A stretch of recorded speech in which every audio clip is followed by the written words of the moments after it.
a District of Columbia Sons of the American Revolution production, in collaboration with authors Mifflin Lowe and Paul Enig, illustrator William Luong, and sponsored by Bushel and Peck, an America250 project, Forgotten Patriots of Color during the Revolutionary War period, who they were, and their contributions to America's independence. Crispus Attucks, the most famous of the black men who fought in the cause of the Revolution, was killed by a British soldier during the Boston Massacre on March 5, 1770, 5 years before the war started.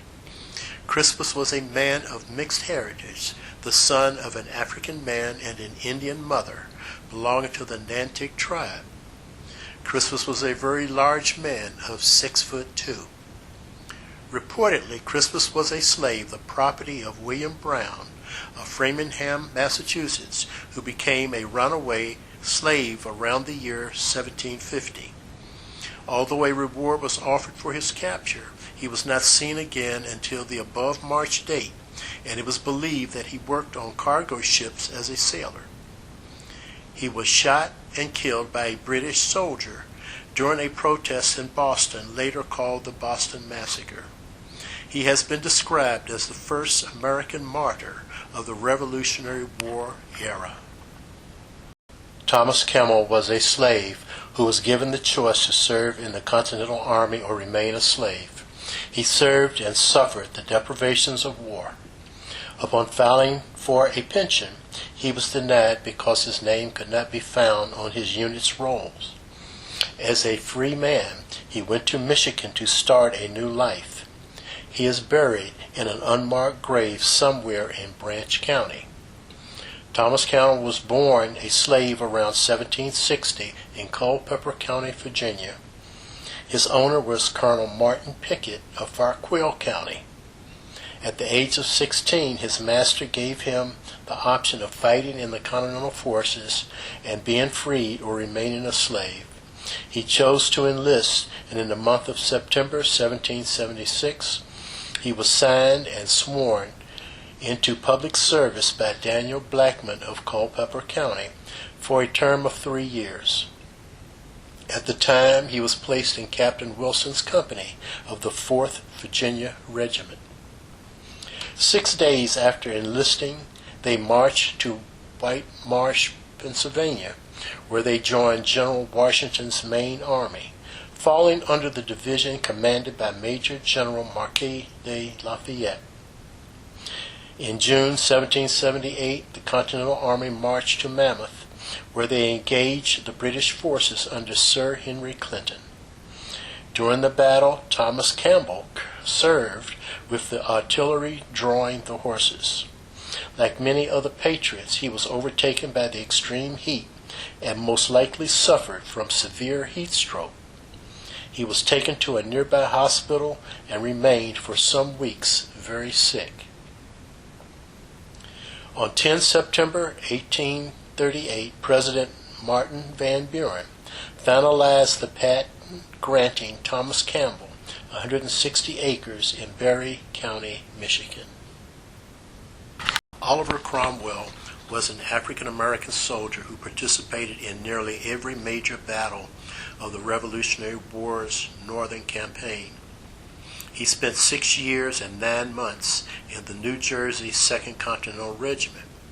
He crossed the Delaware with Washington and fought in the battles of Trenton and Princeton. He is reported to be the black soldier next to Washington in the artist's rendition of the Delaware crossing used by the U.S. Postal Service. He fought at Brandywine Creek, Germantown, Mammoth, Short Hills, and was wounded at Springfield. At war's end, Washington personally signed his discharge papers and awarded him the newly issued Badge of Military Merit, citing his military discipline, his superior personal conduct, and his dedication and sacrifice. After the war, Oliver applied for a war pension. He was denied. Not only that, his discharge papers and medal were taken away from him by the government.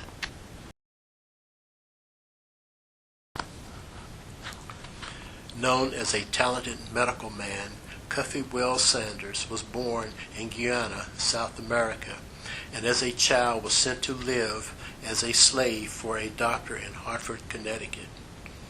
To gain his freedom, Cuffy enlisted in the Continental Army in 1777 as a private in the 4th Connecticut Regiment. Saunders' considerable medical skills, which he learned from his first master, was noticed by his military supervisors and put to use. He was assigned duty as an assistant to a doctor who was the Surgeon General of the hospital of the Northern Division of the Army. Cuffy helped to prepare medicines and perform medical procedures. Cuffy gained his emancipation by giving the money he got for enlisting to his former master as payment for his freedom. After the war, he continued to serve as an attendant in a local hospital, gaining prestige and recognition in his community. Austin Dabney was an enslaved African American who fought against the British in the American Revolutionary War. He was a mulatto born in Wake County, North Carolina, sometime in the 1760s. He moved with his master, Richard Aycock, to Wilkes County, Georgia in the late 1770s. When the Georgia militia was called up for the war, Aycock sent Dabney in his place. To address objections that Dabney was a slave, Aycock claimed he had been born free. Dabney became a soldier in Lieutenant Colonel Elijah Clark's unit. Shot in the thigh during the Battle of Keller Creek on February 14, 1779, he recovered but was crippled for life. Giles Harris, a white soldier who lived in the area, cared for the injured man in his home. A close bond formed between Dabney and the Harris family. On August 14, 1786, after the death of Richard Aycock, an act of the legislature of Georgia officially emancipated Dabney and authorized the state to pay Aycock's heirs £70 for Dabney's freedom. Dabney was granted 50 acres in Washington County, becoming the only African American to be granted land by Georgia for his Revolutionary War service. He also received a state pension. John Epps was born on December 23, 1763, in Lunenburg, Virginia, and subsequently appeared in the list of free Negroes and mulattoes in the lower district of Lunenburg County circa 1802. Epps contributed to the American Revolutionary cause as a private with patriotic service. He enlisted in the State Continental Service for the period of 12 months under the command of Captain Samuel Garland in the 22nd Virginia Regiment, and after serving 12 months was drafted into the militia in 1781.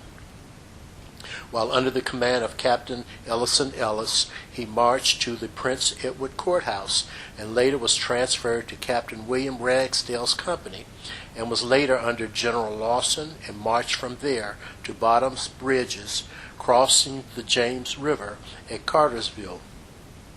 He was subsequently granted a pension while residing in Person County, North Carolina. It is reported that he died before December 31, 1849, likely in Guilford, North Carolina. Pictured is John Epps' fifth great-grandson, the noted author, educator, and playwright Calvin Alexander Ramsey. Calvin was inducted into the SAR Florida Society on June 4, 2021. He is the author of Ruth and the Green Book. Prince Estabrook was an enslaved black man owned by Benjamin Estabrook of Lexington, Massachusetts, when in 1775, 700 British troops marched to Concord, and he volunteered to fight. Prince was wounded in the shoulder during the famous Battle of Lexington and Concord. After recovering from his injury, Prince served at the Battle of Bunker Hill and later at Fort Ticonderoga. After the war, Estabrook returned to Lexington as a free man thanks to the Quock Walker case, in which it was declared, per the 1780 Massachusetts Constitution that all men were born free and equal. As a free man, Prince remained with the Estabrook family to live and work on the farm. The 1st Rhode Island Regiment became known as the 1st Black Battalion in U.S. military history because of the large number of black soldiers in its ranks. Although small, the regiment had a big impact. In the Battle of Rhode Island, while fighting for the first time alongside French soldiers, the regiment drove back 3 regiments of the British Army. The regiment's courageous performance led to more African Americans enlisting in the Continental Army. Next, the regiment fought the Hudson River Valley in New York against the British Loyalist militia called Cowboys, who stole cattle from local farmers and sold them to the British Army in New York City. Later, they helped defend Fort Mercer at the Battle of Red Bank in New Jersey, and finally took part in Yorktown, the last battle of the war. On January 1st, 1781, the 1st Regiment was consolidated with the 2nd Regiment and renamed the Rhode Island Regiment. They served throughout the entire 7 years of the war. William Flora was born to free black parents from Virginia and served as a soldier on the Patriot side in the American Revolutionary War. He fought under Colonel William Woodford in the Battle of Great Bridge in December 1775, where he is widely acknowledged as the hero of the battle. Serving as sentry at the Battle of Great Bridge, Flora was the last to cross as the British advanced. During the British charge, Flora fought against a whole platoon all by himself. As he retreated from his post under heavy fire from the British line, he ripped up wooden planks from the bridge. This made the British crossing under fire from the colonials impossible. As a result, the British were forced to withdraw to their ships. The only casualty of the American side survived to speak very highly of Flora and his courage. Lemuel Haynes was an American clergyman. A veteran of the American Revolution, Haynes was the first black man in the United States to be ordained as a minister. Haynes was a native of West Hartford, Connecticut, and was the son of an African American man and a white woman. He spent much of his childhood as an indentured servant in the house of a Granville, Massachusetts farmer. He served in the militia during the American Revolution, including garrison duty at the recently captured Fort Ticonderoga in 1776. Haynes also became an anti-slavery activist. In addition to arguing against involuntary servitude and preaching against the slave trade, Haynes also advocated against the colonization movement, arguing that people of African descent living in the United States should be entitled to the same rights as other citizens, and that having them resettled in Africa would not be beneficial. In 1774, as one of his first acts as a free man, Haynes joined the Minutemen of Granville. In 1775, he marched with his militia company to Roxbury, Massachusetts, following the news of the battles of Lexington and Concord. In 1776, he accompanied them to the garrison of the recently captured Fort Ticonderoga. He remained on garrison duty until contracting typhus, which caused him to return home. He returned to the Rose homestead, even though his indenture had by this point expired. One of the lesser-known heroes of the Battle of Brandywine was a black soldier from Pennsylvania named Edward Hector. Born a free black man, Hector was a wagoneer in Captain Courtney's company of Colonel Proctor's 3rd Pennsylvania Artillery Regiment. This unit was positioned near Chad's Ford, probably on the ridge behind the John Chad's house. Later in the afternoon on September 11th, the British and Hessians began to overrun the American position on the east side of the Brandywine and the order was given to abandon the guns, wagons, and horses and save yourself. Edward Hector is reported to have said, "The enemy shall not have my team. I shall save my horses and myself." He then grabbed up a stack of abandoned arms, threw them in the wagon, fended off his pursuers, and escaped with his wagon, the only salvage from his company. Obviously, these items were most needed by the Army in the ensuing days. Agrippa Hall was an African-American patriot who served as an orderly to Tadeusz Gassiewski, a Polish military officer, engineer, and nobleman for 5 years during the American Revolutionary War. He served for a total of 6 years and 2 months. After the war, he received a veteran's pension. It was signed by George Washington, and he treasured it for the rest of his life.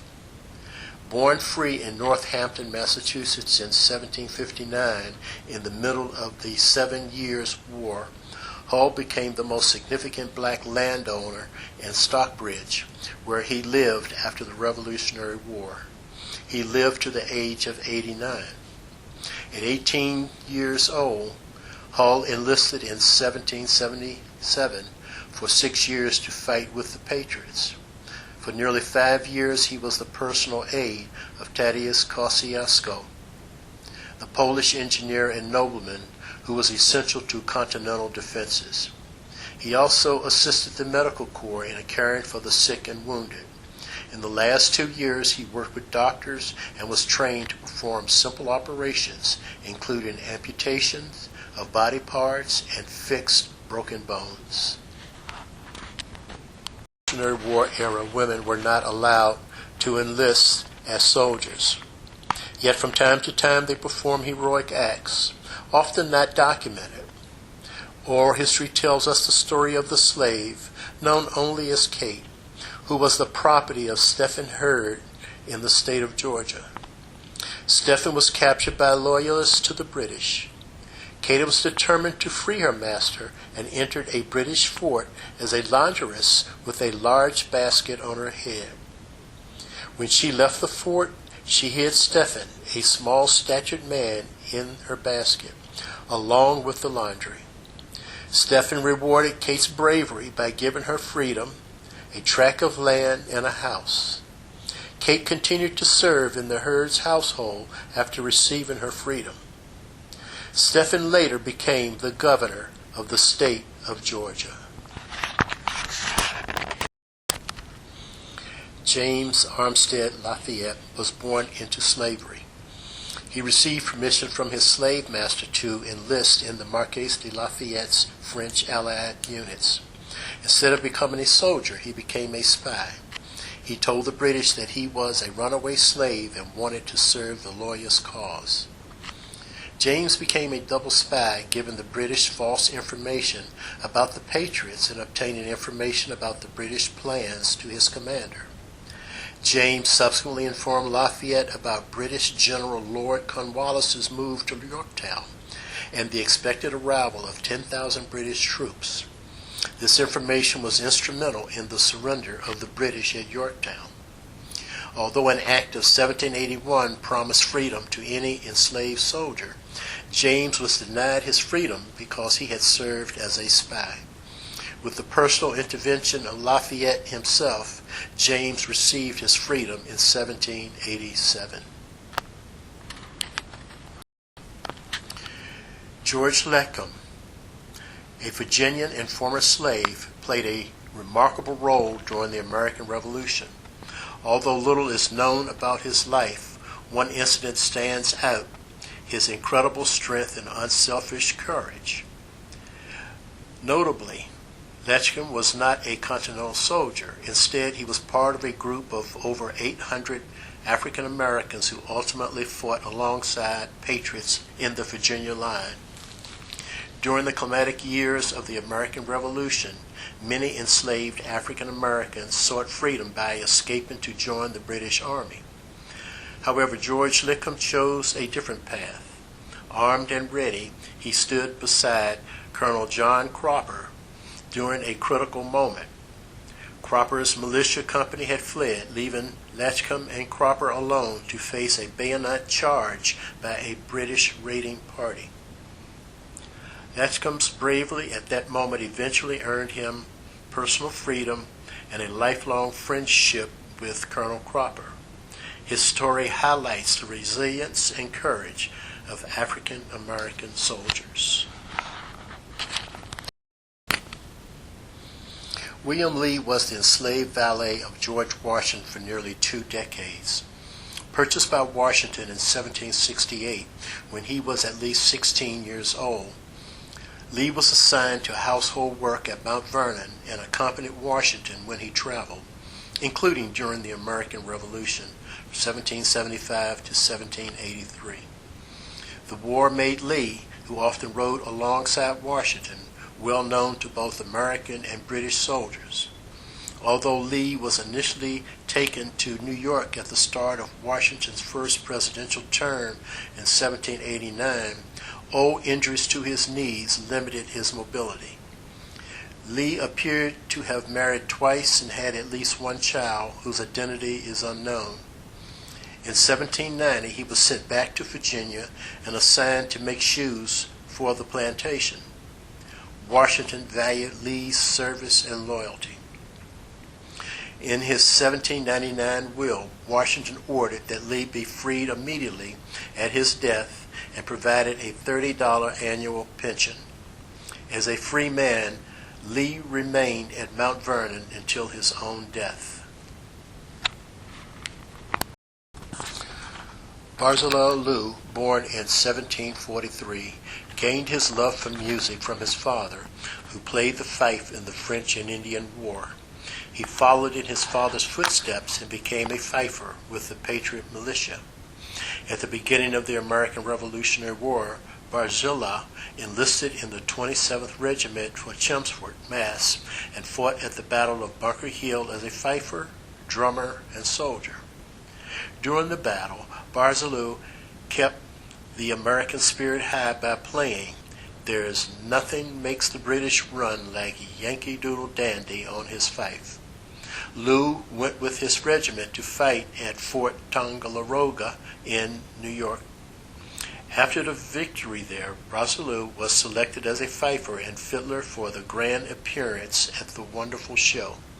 The Wonderful Show was the surrender of the British to the Patriots at Saratoga, a victory that convinced the French to help the Patriots and ultimately helped the Americans to win the war. Report that William Lomax was born in New Jersey. A deeper dive into his oral and written family history, and supported by DNA analysis, postulates an erroneous entry in the aforementioned census report, and that Lomax was born and raised in Senegal, West Africa. At the time of his birth, around 1750, Senegal was a French African colony. William Lomax was probably taken as a slave from that area. According to William Lomax's grandson, Bishop Thomas Henry Lomax, Doctor of Divinity, William Lomax came to America on the same ship with General Lafayette in 1777, who may have inspired him to join the American colonies in the fight for freedom. How Lomax wound up on the same ship as General Lafayette will probably remain a mystery. Lomax joined the Continental Army in the summer of 1777 with help from General Washington and General Lafayette. He was military trained and marched to Trenton, New Jersey, serving in the Battle of Trenton.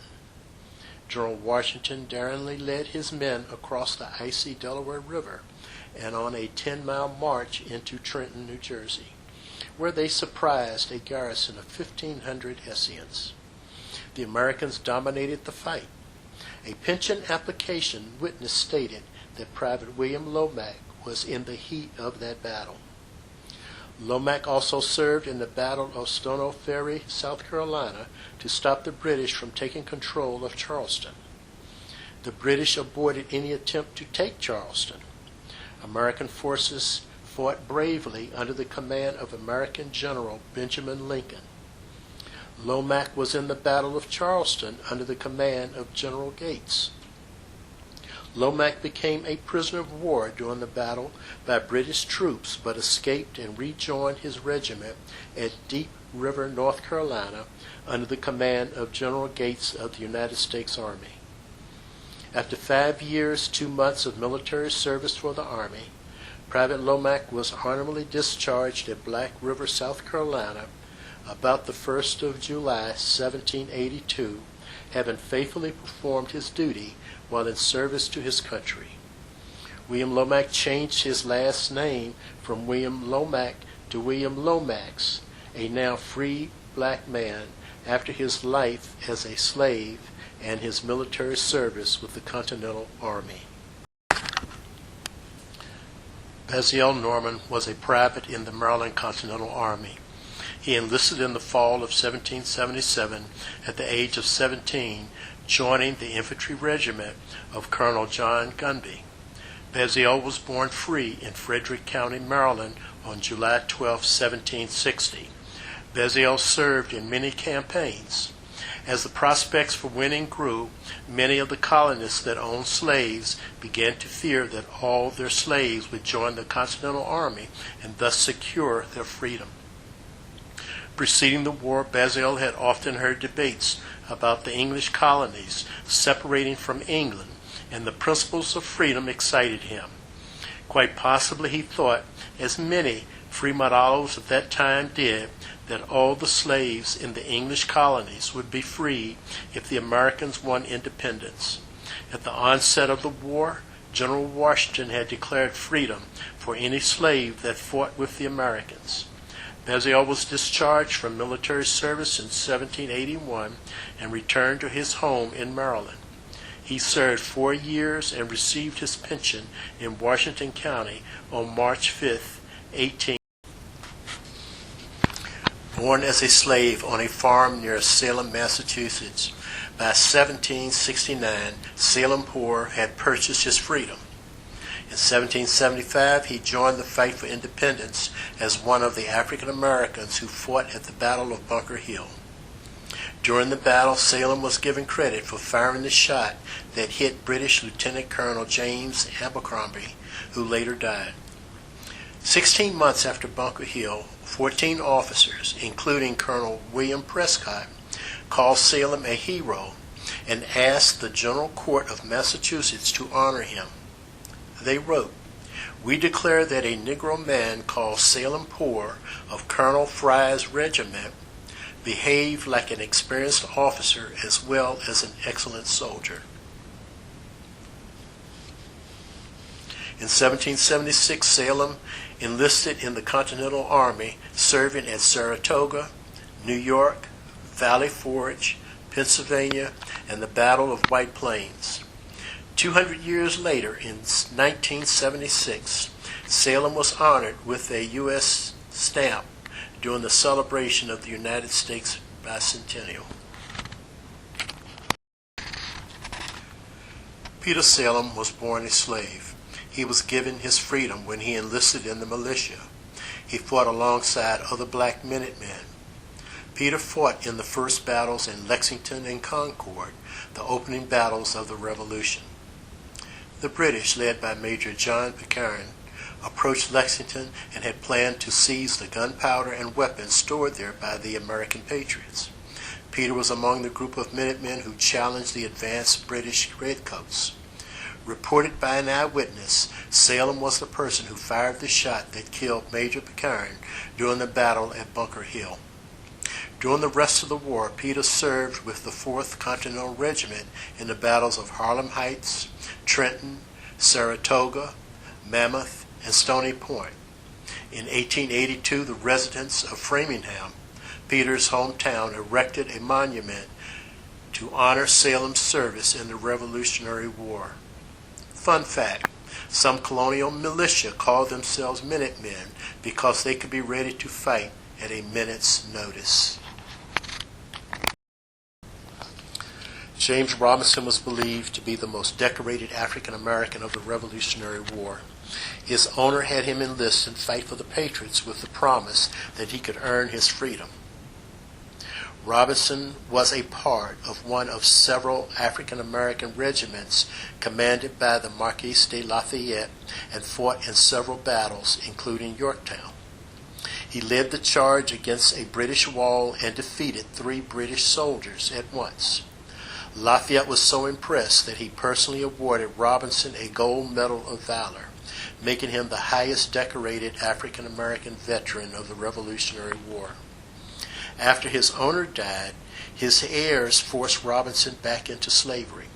He enlisted during the War of 1812 and fought valiantly in the Battle of New Orleans. When the battle was over, he was returned to slavery.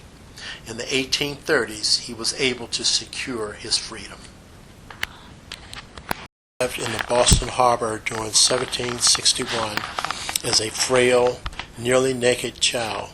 She was sold to a Boston merchant, John Wheatley, whose wife Susanna had been looking for a servant. Susanna named her after the ship that transported her to Boston. Susanna later recognized that Phyllis had an excellent mind. She was taught to read and write. By the age of 12, Phyllis could read and write not only English but Greek and Latin as well. In the South, it was illegal to teach a black person to read or write, but not in the North, even though it was rarely done. The Bible was one of her learning sources. When she was 14, she wrote her first poem. In 1773, her first book of poems was published in London. She later wrote about politics and slavery, perhaps hoping that the Revolutionary War would bring about freedom to all slaves in America. Phyllis is recognized as the mother of African American literature. Luke Valentine, a free man of color, was twice drafted into the Virginia militia, first during May of 1780. His militia company was commanded by Captain Thomas Lethbridge and marched to Hillsborough, North Carolina, joining other Virginia companies to form a brigade commanded by General Edward Stevens. After several campaigns, Luke was discharged around the 1st of February of 1781.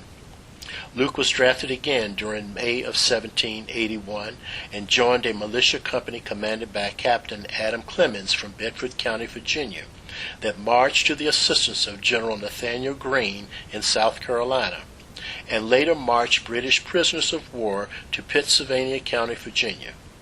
He was discharged by Major Ward during August of 1781. Pictured is Elijah McKnight, the 6th great-grandson of Luke Valentine, during his induction into the DCSAR on July 4, 2022. Witnesses were his mother, Niambe Jarvis, and his grandmother, Martha Jackson Jarvis, who are both members of the Judge Lynn Chapter DCDAR. Darren Overby, a reenactor, performed a brief characterization of Luke Valentine during the induction program to the delight of attendees. Prince Whipple was born to wealthy parents in Africa who sent him to America to be educated. Prince was kidnapped by a slave trader and eventually sold to William Whipple of New Hampshire as a house slave. When the Revolution started, William was made a captain in the Continental Army and took Prince as his bodyguard. In 1777, William was promoted to Brigadier General and sent to Vermont. Prince joined him but demanded his freedom, saying, "You are going to fight for your liberty, but I have none to fight for." William agreed if Prince stayed in the military. On February 22, 1781, on Prince's wedding day, General Whipple granted Prince the rights of a free man.